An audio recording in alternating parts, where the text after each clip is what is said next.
वेदान्तविदो वदन्ति परमं प्रधानं पुरुषोऽन्तथानि विश्वव्यते कारणमीश्वरं वा तस्मै नमो विघ्नविनाशनाय।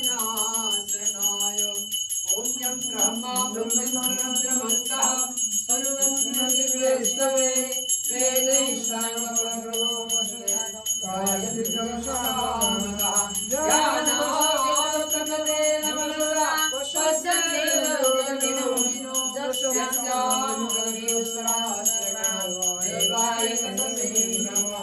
देवाय तस्मै नमः।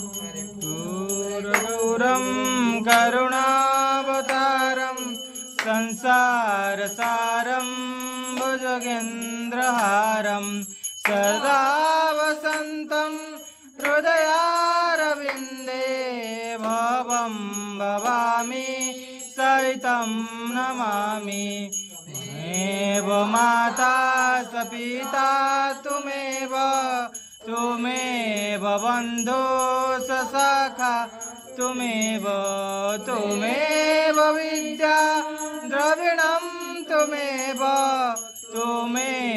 सर्वं मम देव त्वमेव सर्वं मम देव।